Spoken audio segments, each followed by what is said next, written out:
welcome again in BEqualise groups today and in our channel on YouTube and Instagram.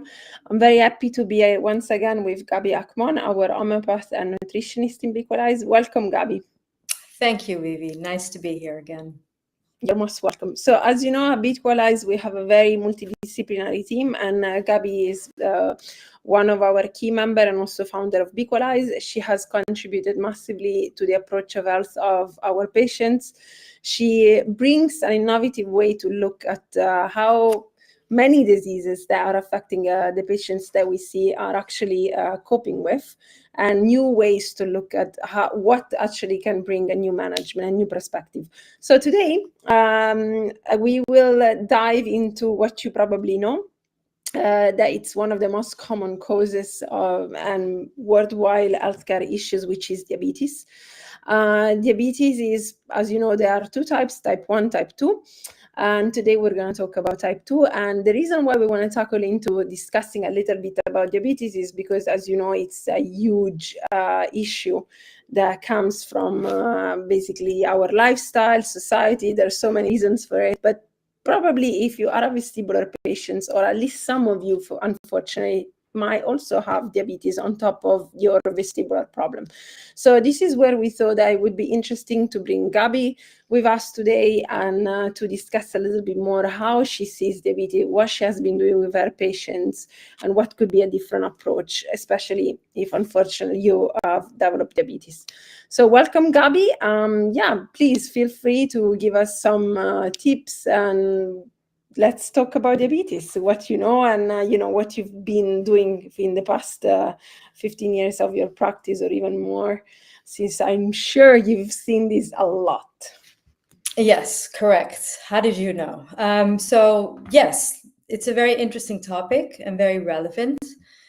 So diabetes, as we know it, and as most people would know it, is high blood sugar. And are you there? Yes, you are there. Yes. I lost you for a second. So the high blood sugar is a problem because it is somehow giving us information over the cell's ability to take up the sugar and create energy within the cell. So there's many reasons why this ends up happening as we age and as we grow older. There's many reasons that can develop, and different types of conditions that can develop within our bodies that could cause us to be impaired in converting energy. So let's break it down. We eat our food, our body breaks it down, we digest it, and the idea is that we then take it up and turn it into energy inside our cells as a fuel.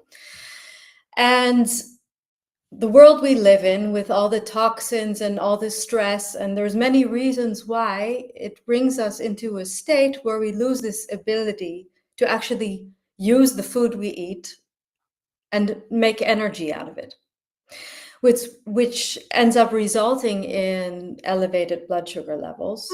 And the usual way that in the conventional medicine it's treated by somehow finding a way to just lower the blood sugar by blocking or by eating a low carb, low sugar diet, or just somehow finding a way to lower blood sugar, or by taking insulin, which is the hormone that lowers blood sugar. So there's a lot of ways to go about it. I believe we're kind of missing the underlying root cause of the high blood sugar, and that is the cells lose the ability to take up the sugar, the glucose, and convert it into energy. Yes, and we know that this can happen for, at least from Western science, we study that this can happen for multiple reasons, and also that this seems to be a genetic predisposition. Do you think the genetic predisposition is one of the main, or is just really lifestyle and can be totally reversed? Yeah, so I don't want to just disregard the genetic predisposition, because I do believe that some people are more predisposed than others. Mm-hmm. However, you cannot hide behind your genetic predisposition, because I believe the biggest influence is lifestyle factors and everything around it when it comes to your nutrition, your environment, your stress levels. This has the biggest impact. And you would see that people that are less predisposed, the question, we can talk about what makes you predisposed. Maybe that's a topic for a different talk altogether. But there are definitely ways to manage this and prevent becoming diabetic, pre-diabetic. Yes. And one of the things that we know, it's that stress also plays a major role. How can we convey the message at home about the fact that if you have a high level of cortisol and if you're stressed, you also have the ability basically to impact your lipids functions and also your glucose regulation.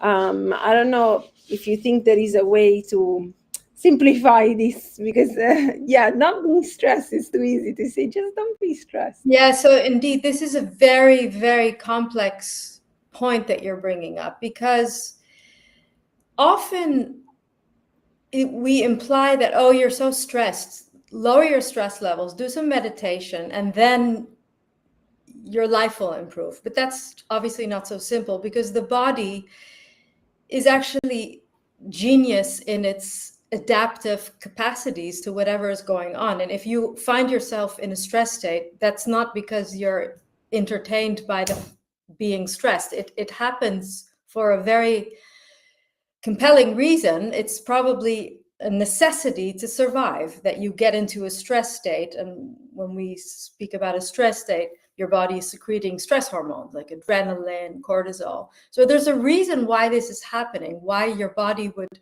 get into the stress state. So it's, you can, what comes first, the chicken or the egg? So you can get into a stress state by emotional or psychological stressors. Say you're in a job that you really don't like and you feel pressure and you're not functioning. So that's a big stressor. Or you're in a relationship with someone and you don't feel that it's going well, or you don't feel safe. These are all reasons to feel stressed. But there's many, many other reasons to get into a stress state, because actually defining a stress state is your body's need for more energy, but you don't have it. So your body will do something, secrete stress hormones, in order to free more, liberate more energy for your body at that time. And it's fine if you have a temporary 2 days that you are working on a deadline and you decide, I'm just going to stay up all night and finish this. And after that, I'm going to go back into a more relaxed state. That's fine. Your body can cope. But when we don't realize that being in a stress state implies that we're running on a low battery mode and we don't have enough reserve for the body to function, we get into trouble and it becomes chronic. And then you start to see that the effects of the high stress, the cortisol, really has a very negative impact on our whole system. And that's actually how diabetes ties into this, because high blood sugar is not caused by eating too much sugar. It's the other way around. You start eating more sugar because you don't have enough energy. It's the liver continues to make the sugar. And maybe I'm going a couple of steps too far, but our body has the capacity to make its own sugar. For sure. And this is actually what is keeping the blood sugar high, not the occasional. Yeah, the inability to utilize in the most efficient way whatever we're eating, and causes the biggest issue. So as you said, it's a problem on a cellular level. But one of the reasons why, despite, without going into the pathophysiology of diabetes, on why it's important to highlight the stresses, because if we think about the pool of patients that are probably following BEqualise, stress is a big component. So whenever you're dizzy, you don't have a sense of grounding and where you are in space. And then, of course, you get stressed. There is this arousal, and you get patients that are often hypervigilant. And on top of it, they may have already diabetes, or they may have developing or predisposed to diabetes. So unfortunately, if we look at the statistics, just by doing a quick search, and you can just see that there are a lot of studies on the comorbidities of vestibular disorders, especially peripheral. They seems to be correlated with diabetes, which again makes us thinking, what can you really do when you look at a holistic approach? We always say that in BEqualise we promote this holistic approach. So by focusing only on your inner ear problem or vestibular issues will be only one part, but the whole being needs to be recalibrated if we want to be really in optimal health. From your experience, since you do approach, let's say, the diseases in a bit of a different way, what would be one of the first things you would recommend anybody that it doesn't have diabetes yet, but he's on the predisposing high-level factors and is just like maybe slightly overweight and in a pre-diabetic phase? So I basically look at the metabolism. I look at, are you making enough cellular energy? This is where it starts, because it's the cellular energy you need for your entire body to function and all the different systems in the body to function optimally. So someone that doesn't have full-blown diabetes, because indeed that is not so simple to just fix that once you get to that level, but someone that is becoming a bit insulin resistant, meaning there's something going on that the cells are not being able to generate enough energy, I would very much look at the diet. I think it's a starting point. It should be a starting point actually for everyone, because there's always a lot of room to improve what your food intake is, and to first and foremost not think about important nutrients and like general nutrition advice is usually eat a lot of vegetables and eat fiber, but to look at, am I eating foods that my body can actually use to make energy? So I would work with someone and I would have them, keep a food journal for a couple of days, and really every little small thing they put into their mouth, I would like to understand what is it that they are taking in, and are they eating the foods that the body can actually use to convert into fuel. Next to that, I would also have many inquiries on the functioning of the gut, the microbiome, because this is a starting point for many people to have a not so optimal gut microbiome, which can be causing the body to not be able to generate energy, because having a dysbiosis, so too many bad bacteria coming from the gut, finds its way into the system and somehow blocks energy conversion.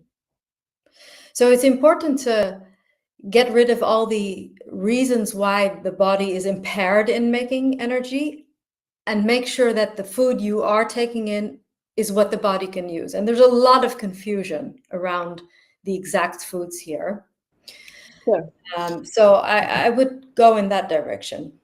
Nice. And what about, because this is my own personal observation, a lot of people, they think, oh, if I do intermittent fasting, I'm never going to get diabetes or pre-diabetic. And actually, I feel exactly the opposite, that if you do intermittent fasting for too long, and I see a lot of people skipping breakfast.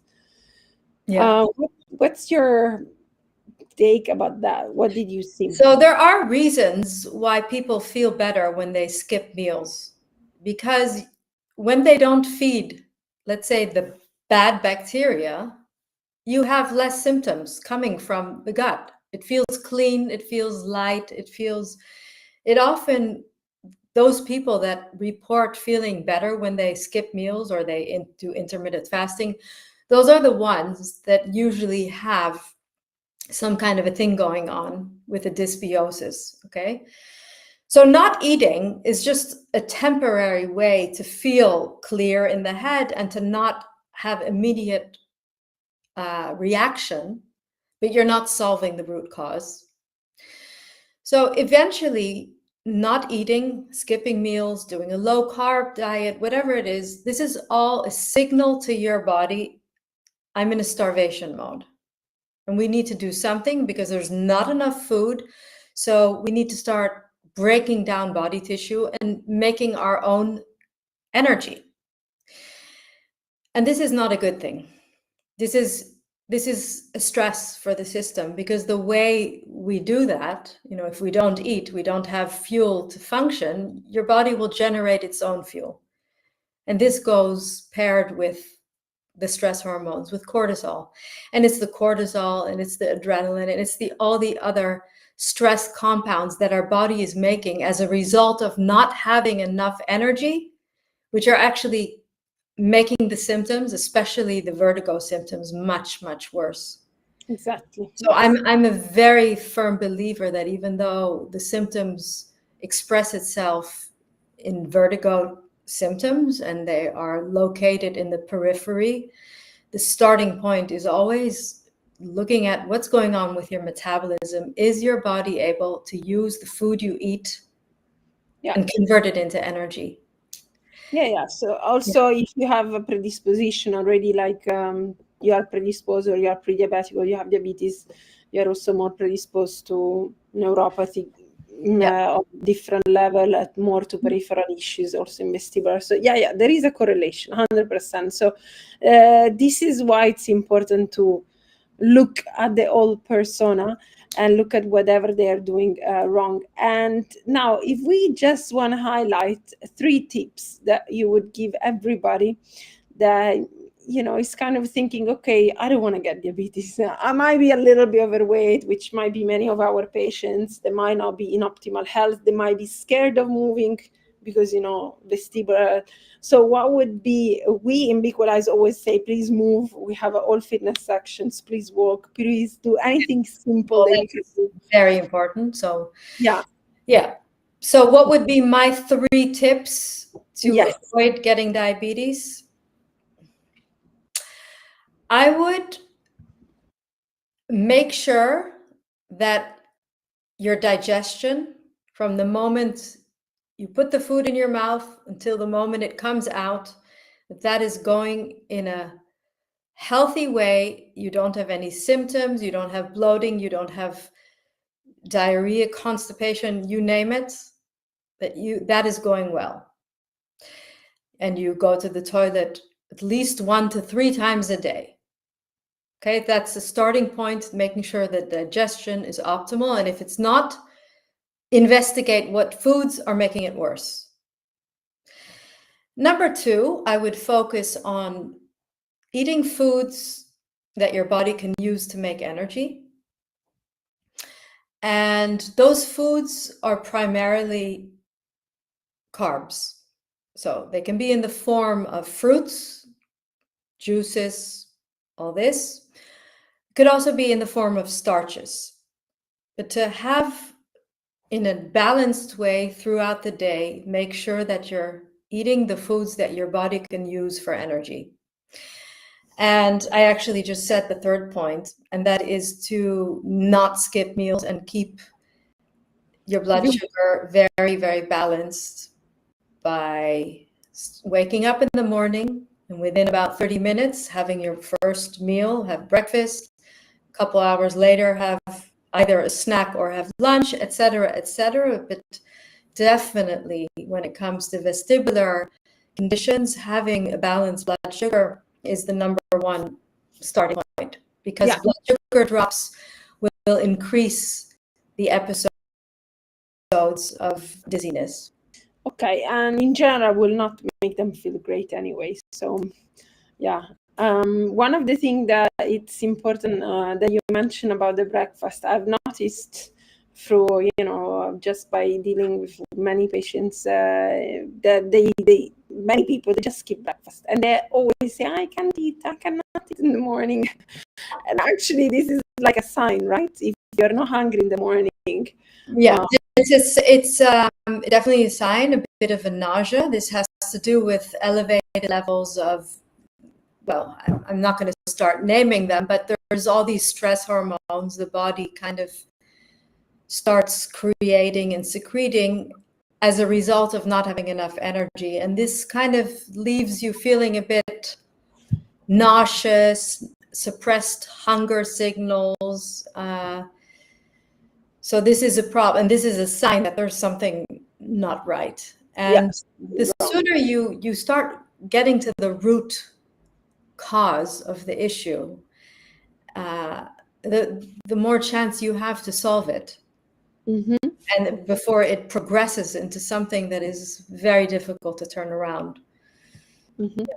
Okay, thank you, Gabi. So I guess for today is enough. We will have a section 2 on maybe management of diabetes, because as you mentioned, it's so complex. Yeah. And I wanted to really try to tackle on this, because I know that unfortunately this is endemic. Like everybody that you might know has it, and also within the vestibular community, as well as normal people that don't have any dizziness, and unfortunately is becoming even more and more prevalent. And maybe next time we can dive more into what is a good approach in your opinion, and also what is the component, perhaps inviting also other team member, of the combination between nutrition and psychology, and try maybe to talk about that as well in the next section. Mm-hmm. But thank you for today. Yeah, if you want to have any final remarks, if you wish to say any few more words to our listeners. Well, I have, of course, a lot of things to say, but what I would like to highlight is that everyone's situation is just a bit different, and a holistic, personalized approach is so important to understand how to lift the blocks that are impairing you in your healthy functioning. Some people have a little bit more psychological stress, others have a more problematic digestion, for instance. And it's really knowing how to dive into the issues that you are dealing with. This is the main thing. I believe that you can really change your condition by looking into it. Yeah. Thank you. I fully agree. And indeed, guys, if you want to book a one-to-one with Gabi, please do so. You can just write to us on the website. And this is very important, because indeed we are unique, each one of us, and unique approaches. Okay. Thank you so much, Gabi, for your time. You're so welcome. See you soon.